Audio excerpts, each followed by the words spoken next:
किसी ने बड़े कमाल की बात कही है कि परमात्मा ने हमें आंखें दी हैं दुनिया देखने के लिए, लेकिन वो खुद बंद आंखों से दिखाई देते हैं।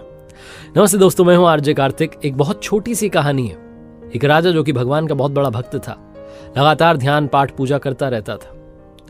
एक दिन भगवान ने प्रसन्न होकर के उसे दर्शन दे दिया। प्रभु के दर्शन पाकर के राजा धन्य हो गया। उसने कहा कि प्रभु आप साक्षात पधारे हैं। भगवान ने कहा मैं तुम्हारी भक्ति से प्रसन्न हूं, बताओ तुम क्या चाहते हो, क्या मांगना चाहते हो, मांग लो।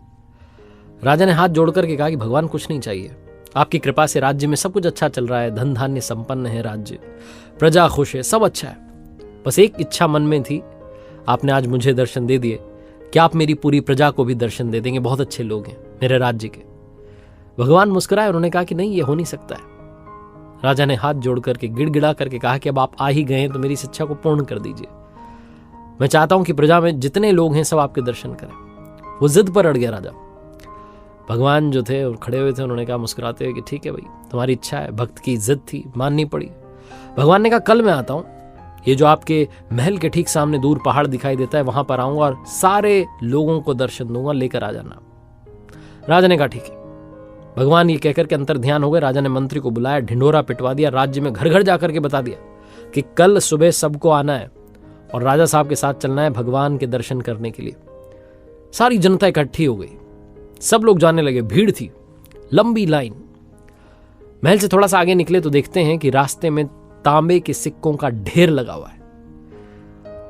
उस पब्लिक ने जब ये देखा कि तांबे के सिक्कों का ढेर लगा हुआ है, आधे लोग भगे उस सिक्के के ढेर की तरफ, कुछ फटाफट से उठा लेते हैं जितने मिल जाए। राजा बहुत ज्ञानी था, वो समझ गया कि खेल है। उसने कहा लोगों से कि मत जाओ, भगवान के दर्शन करने चल रहे हैं, कहां इन मोह माया में फंस रहे हो।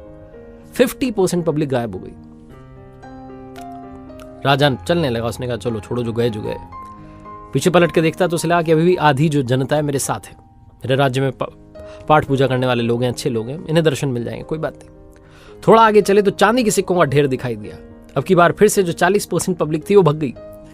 चांदी के सिक्के इकट्ठे करने लगे, लोग भर भर के ले जाने लगे। राजा ने कहा अरे क्या कर रहे हो, भगवान बार बार दर्शन नहीं देंगे। लोगों ने कहा वो ठीक है, लेकिन ये चांदी का सिक्कों का ढेर भी बार बार नहीं दिखेगा। आधे लोग वहां भी गायब हो गए। राजा ने पीछे पलट के देखा तो लगभग 10% जनता अभी भी उसके साथ चल रही थी। राजा को लगा चलो इतने तो लोग हैं मेरे राज्य में जो भगवान के भक्त हैं। थोड़ा और आगे चले तो अब रास्ते में सोने के सिक्कों का ढेर दिखाई दिया। अब ये जो साथ में चल रहे थे ये भी गायब हो गए, पहुंच गए सोने के सिक्कों के ढेर के पास, भर भर के सिक्के ले जाने लगे। राजा और रानी बचे जो चल रहे थे। राजा अपनी रानी से कहने लगा कि देख रही हो कितनी मोहमाया में लोग जो हैं उलझ चुके हैं, फंस चुके हैं, भगवान के दर्शन करने नहीं जाना चाहते। रानी ने भी हाँ मिलाई, बोला कि हाँ सही कह रहे हैं आप। थोड़ा सा आगे चले तो देखती है रानी कि एक बहुत सुंदर हीरों का ढेर लगा हुआ है। अब रानी से भी नहीं रहा गया, रानी भी भागी और हीरे इकट्ठे करने लगी।